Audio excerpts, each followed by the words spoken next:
Woke up late, missed the morning glaze, but the sunlight hits in so many ways. Grabbed my shades and hit the streets, no plan, chasing vibes like seashells in the sand. Radio hums a tune I can't name, crooked smiles, crashing waves. ഇന്നൊരു Sunday ആണ് കേട്ടോ. എല്ലാവരും വീട്ടിലുള്ള ദിവസമാണ്. അതുകൊണ്ട് ഇന്ന് കുറച്ച് ലേറ്റായിട്ടാണ് എഴുന്നേറ്റിട്ടുള്ളത്. ശ്രീ രാവിലെ നടക്കാൻ പോയായിരുന്നു. ഞാനും മോളും ഉറക്കമായിരുന്നു. ഞങ്ങളിപ്പോൾ എണീറ്റേ ഉള്ളൂ. ഞാനും ഇനി കണ്ടിന്യൂസ് ആയിട്ട് നടക്കാൻ പോകണം എന്നൊക്കെ പ്ലാൻ ചെയ്യുന്നുണ്ട്. ചിലപ്പോൾ അങ്ങ് പോവും. അപ്പോൾ ആദ്യം തന്നെ വാഷ് ചെയ്യാനുള്ള തുണിയെല്ലാം ഒന്ന് മെഷീനിലിട്ടതാണ് കേട്ടോ. ഇന്നലെ ഈവനിങ് നല്ല തലവേദനയായിരുന്നു. മൈഗ്രെയിൻ്റെ പ്രശ്നമുണ്ട് എനിക്ക്. അതിടയ്ക്കൊക്കെ ഇങ്ങനെ വന്നുകൊണ്ടേയിരിക്കും. അതുകൊണ്ട് കിച്ചണിലൊക്കെ നല്ല മെസ്സിയാണ്. പാത്രമൊക്കെ കഴുകാനുണ്ട്. യൂഷ്വലി ഞാൻ നൈറ്റ് തന്നെ എല്ലാം കഴുകി വെക്കുന്നതാണ്. ഈ മൈഗ്രെയിൻ വന്നാൽ വേറെ ഒരു ടൈപ്പ് ടയർഡ്നെസ് ആണ്. എനിക്ക് ഒരു ശബ്ദവും ഒന്നും കേൾക്കുന്ന ഒന്നും ഇഷ്ടമല്ല. ഇത് ടെമ്പററി ആണ്, പക്ഷെ അത് വരുന്ന സമയത്ത് ഒരു വല്ലാത്ത സ്ട്രഗിൾ തന്നെയാണ്. അപ്പോൾ അങ്ങനെ നടത്തമൊക്കെ കഴിഞ്ഞിട്ട് ശ്രീ വന്നിട്ടുണ്ടേ. ശ്രീ രാവിലെ ഒരു മോർണിംഗ് ഡ്രിങ്ക് കുടിക്കാറുണ്ട്. ഞാൻ അതൊന്ന് റെഡിയാക്കുവാണ്. ജസ്റ്റ് വെള്ളത്തിൽ ഒരു സിനമൺ സ്റ്റിക്കും പിന്നെ ഒരു ചെറിയ പീസ് ഇഞ്ചി ഒന്ന് ചതച്ചിട്ട് തിളപ്പിക്കണം. അത്രയേ ഉള്ളൂ. ഇന്ന് ലേറ്റായിട്ട് എണീറ്റ് കൊണ്ട് ഞാനും എൻ്റെ ടീയൊന്നും കുടിച്ചിട്ടില്ല. അതുകൊണ്ട് ഞാനും കൂടി ആ ഡ്രിങ്ക് ഒന്ന് കുടിക്കാനിരുന്നതാണേ. ആ ഇഞ്ചിയുടെ ടേസ്റ്റ് ഒന്നും എനിക്ക് അത്ര പിടിക്കുന്നില്ല. അതാണ് ഫേസ് അങ്ങനെ ഇരിക്കുന്നത് കേട്ടോ. അങ്ങനെ ഡ്രിങ്ക്സ് ഒക്കെ ഒന്ന് കുടിച്ചു കഴിഞ്ഞിട്ട് ബ്രേക്ക്ഫാസ്റ്റ് റെഡിയാക്കാനായിട്ട് കിച്ചണിലേക്ക് വന്നതാണ്. സിമ്പിളായിട്ട് തന്നെയാണ് ബ്രേക്ക്ഫാസ്റ്റ് ഇന്ന് റെഡിയാക്കുന്നത്. ജസ്റ്റ് സ്വീറ്റ് പൊട്ടറ്റോ ഒന്ന് സ്റ്റീം ചെയ്തെടുക്കുന്നു. ഞാൻ ആദ്യം ചെറിയ കത്തി എടുത്തൊന്ന് കട്ട് ചെയ്യാൻ നോക്കിയതാണ് കേട്ടോ അത്. പക്ഷെ പറ്റിയില്ല. പിന്നെ ഇതാ വലിയ കത്തി കൊണ്ടൊന്ന് കട്ട് ചെയ്തു. സൺഡേ എന്താണെന്ന് അറിയില്ല, നല്ല മടിയാണല്ലേ. അലാറം ഇല്ലാത്ത ഒരു മോർണിംഗ്, വളരെ റിലാക്സ്ഡ് ആയ തുടക്കം, stress free. Sunday full dress മോഡാണ്, സ്ലോ പ്രൊഡക്ടിവിറ്റി. നിങ്ങൾക്കും അങ്ങനെയൊക്കെ തോന്നാറുണ്ടോ? അങ്ങനെ സ്വീറ്റ് പൊട്ടറ്റോ ഒന്ന് സ്കിന്നൊക്കെ കളഞ്ഞിട്ട് അവിടെ മാറ്റി വെച്ചിട്ടുണ്ട്. അതിന് വാഷ് ചെയ്തെടുക്കണമെങ്കിൽ ഈ പാത്രങ്ങളൊക്കെ ഒന്ന് കഴുകി കഴിഞ്ഞിട്ടേ പറ്റൂ. ഇതൊരു ചെറിയ കിച്ചണാണ് കേട്ടോ. ലിമിറ്റഡ് സ്പേസ് ഉള്ളൂ. ഞാനാണെങ്കിൽ മാക്സിമം യൂസ് ചെയ്യുന്നുണ്ട് ഇവിടെ. ഫ്രിഡ്ജും വാഷിംഗ് മെഷീനും എല്ലാം ഈ കിച്ചണിൽ തന്നെയാണ്. റെന്റഡ് ഫ്ലാറ്റാണ് നമ്മുടെ. അപ്പോൾ ഇവിടുത്തെ സെറ്റിങ്സ് എല്ലാം ഇങ്ങനെയാണ്. നമുക്ക് ഇങ്ങനെ തന്നെ വെക്കാനൊക്കുള്ളൂ, മാറ്റി എങ്ങോട്ടും വെക്കാനൊക്കില്ല. അതുകൊണ്ട് ഭയങ്കര കൺജസ്റ്റഡ് ആണ്. ഫ്രിഡ്ജും വാഷിംഗ് മെഷീനും എല്ലാം ഇതിനകത്ത് വെച്ച് കഴിഞ്ഞാൽ ഒരാൾക്ക് രണ്ടുപേർക്ക് കഷ്ടിച്ച് നിൽക്കാനുള്ള സ്പേസ് മാത്രമേ ഇതിലുള്ളൂ. പിന്നെ കബോർഡ്സും കുറവാണ്. ഞങ്ങൾക്കാണെങ്കിൽ അത്യാവശ്യം നല്ല സാധനങ്ങളും ഉണ്ട് കൂടുതലായിട്ട്. അങ്ങനെ പാത്രമൊക്കെ ഒന്ന് കഴുകി കഴിഞ്ഞു. സ്വീറ്റ് പൊട്ടറ്റോയും ഒന്ന് വാഷ് ചെയ്തെടുത്തിട്ടുണ്ട്. അതെല്ലാം ഒന്ന് വേവിക്കാൻ വെച്ചു. ഇതിൻ്റെ കൂടെ ചട്നി കഴിക്കാനായിട്ടാണ്. ചട്നി എന്ന് പറയുമ്പോൾ ചട്നി പൗഡറായിട്ട് കിട്ടും. ഒരു ക്രഷ്ഡ് ചില്ലിയൊക്കെ ഇട്ടിട്ടുള്ള ഒരു ചട്നി പൗഡറായിട്ട് മേടിക്കാൻ കിട്ടും. അപ്പം അതിൽ ജസ്റ്റ് ഒന്ന് കോക്കനട്ട് ഓയിൽ ഒഴിച്ചൊന്ന് മിക്സ് ചെയ്തെടുത്താൽ മതി. അപ്പോൾ അങ്ങനെ അതും കൂട്ടി ഇത് കഴിക്കാമെന്ന് വെച്ചിട്ടാണ്. പിന്നെ ഒരു കട്ടൻ ചായ ഇടും. അപ്പോൾ അത്രയേ ഉള്ളൂ ഇന്നത്തെ ബ്രേക്ക്ഫാസ്റ്റിൻ്റെ പരിപാടി. ഇന്ന് സൺഡേ ആയതുകൊണ്ട് 3 പേര് ഒരുമിച്ചിരുന്നാണ് കേട്ടോ ബ്രേക്ക്ഫാസ്റ്റ് കഴിക്കുന്നത്.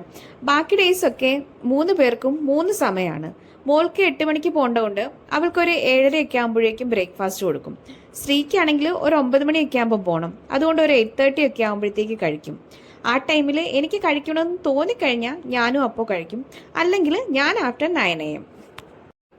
ഇതിൻ്റെ ഇടയിൽ മോൾ അവിടെ പിണങ്ങിയിരിക്കുകയാണ് കേട്ടോ. എനിക്ക് കാര്യം മനസ്സിലായില്ലായിരുന്നു. പിന്നെയാണ് പറയുന്നത് നിങ്ങൾക്ക് 2 പേർക്കും സ്പെഷ്യല്, എനിക്ക് മാത്രം ദോശയെന്ന്.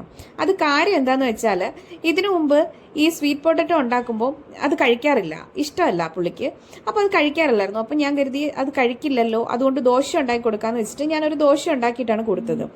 ഇപ്പോൾ സ്വീറ്റ് പൊട്ടറ്റോ കണ്ടിട്ട് അതെന്താണെന്നുള്ള കാര്യം ആൾക്ക് മനസ്സിലായില്ല. പിന്നെ അത് പറഞ്ഞു ഇത് ഇന്ന സാധനമാണെന്ന് പറഞ്ഞപ്പോൾ മനസ്സിലായി. അപ്പോൾ പിന്നെ ഓക്കെ ആയി. അങ്ങനെ പതിവ് സൺഡേസ് പോലെ തന്നെ ഇന്നത്തെ ലഞ്ചിന്റെ ഡ്യൂട്ടിയും ശ്രീക്കാണേ. അപ്പോൾ ഇന്ന് ചെമ്മീൻ തീയൽ വെക്കാനുള്ള പ്രിപ്പറേഷനാണ് അവിടെ നടക്കുന്നത്. മോളാണെങ്കിൽ അവിടെ ക്ലീനിങ്ങിലാണ്.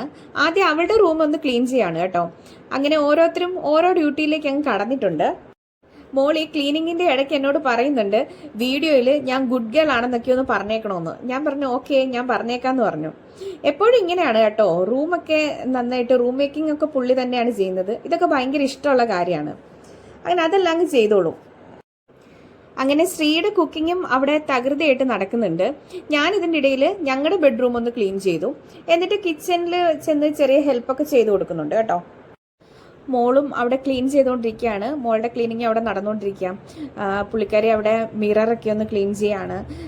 അതൊക്കെ പുള്ളിയുടെ ഡ്യൂട്ടിയാണ് കേട്ടോ. മിറർ ക്ലീൻ ചെയ്യുക, പിന്നെ ഫ്രിഡ്ജിൻ്റെ ഡോറൊക്കെ ഒന്ന് ക്ലീൻ ചെയ്യുക. ഇതെല്ലാം എപ്പോഴും പുള്ളിക്കാരി തന്നെയാണ് ചെയ്യുക. ടേബിൾ തുടച്ചിടുക, എല്ലാം ഒതുക്കി വെക്കുക, അതെല്ലാം ചെയ്യും തനിയെ.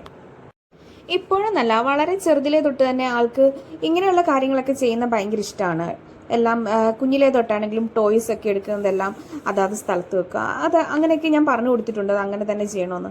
അപ്പോൾ അങ്ങനെയെല്ലാം ചെയ്യാറുണ്ട്. ഇപ്പോഴാണെങ്കിലും ഞാൻ എന്തെങ്കിലും ടേബിളോ ഫ്രിഡ്ജോ അങ്ങനെ എന്തെങ്കിലും തുടയ്ക്കാൻ വരുവാണെങ്കിൽ വേണ്ട ഞാൻ ചെയ്തോളാം എന്ന് പറഞ്ഞിട്ട് അതൊക്കെ പുള്ളിക്കാർക്ക് തന്നെ ചെയ്യണം. അത് ഞാൻ ചെയ്യുകയാണെങ്കിൽ ഭയങ്കര പ്രശ്നമാണ്. അത് ഞാൻ ചെയ്യേണ്ട കാര്യമല്ലേ, എന്തിനാ ചെയ്തതെന്നൊക്കെ വെച്ചിട്ട് അതൊരു പ്രശ്നമാണ്. പിന്നെ അപ്പോൾ ഞാൻ ആ ഫ്രോസൺ ആക്കി വെച്ചിട്ടുള്ള ക്യാബേജും ക്യാരറ്റും ഒന്ന് കുക്ക് ചെയ്യുന്നത് കാണിച്ചതാണ് കേട്ടോ. ഇതിങ്ങനെ ജസ്റ്റ് ആ ഫ്രോസൺ ആക്കി തന്നെ പാനിലേക്ക് ഇട്ടിട്ട് ഒരു 5 to 10 minutes ഒന്ന് മൂടി വെച്ചാൽ മതി. അത് ഇനി വിട്ടു പോരും. പിന്നെ സാധാ പോലെ നമ്മൾ തേങ്ങയൊക്കെ ഇട്ടൊന്ന് തോരനാക്കിയിട്ട് എടുത്താൽ മതിയേ.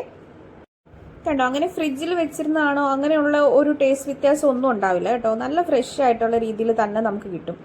അത് ഇങ്ങനെ തന്നെ ചെയ്തെടുക്കാവുന്നതേ ഉള്ളേ. അങ്ങനെ കുക്കിംഗ് ഒക്കെ കഴിഞ്ഞ് ഒരാൾ അവിടെ ഫേസ് പാക്ക് ഒക്കെ ഇട്ടുകൊണ്ടിരിക്കുകയാണ് കേട്ടോ. ഞാൻ ഫേസ് പാക്ക് റെഡിയാക്കി കൊടുത്തായിരുന്നു. അപ്പം അത് ആദ്യം പോയി ഫേസ് പാക്ക് ഒക്കെ ആദ്യം തന്നെ ഇടുകയാണ്. അതിനുശേഷം എനിക്ക് ഇട്ട് തന്നു. പിന്നെ ഇതേ മോളെയും പിടിച്ചിരുത്തി ഫേസ് പാക്ക് ഇട്ട് കൊടുക്കുന്നുണ്ട്.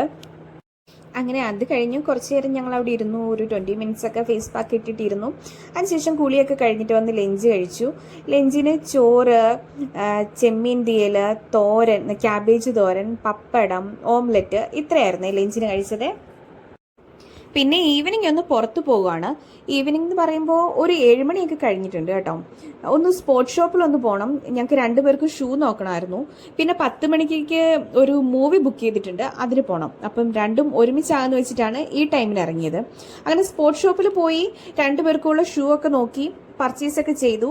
അവിടെ നിന്ന് ഇറങ്ങിയിട്ട് ഞങ്ങൾ നേരെ ഗ്രാൻഡ് സ്ക്വയർ മാളിലാണ് മൂവി ബുക്ക് ചെയ്തിട്ടുണ്ടായിരുന്നത്. അങ്ങനെ അവിടേക്ക് വന്നു.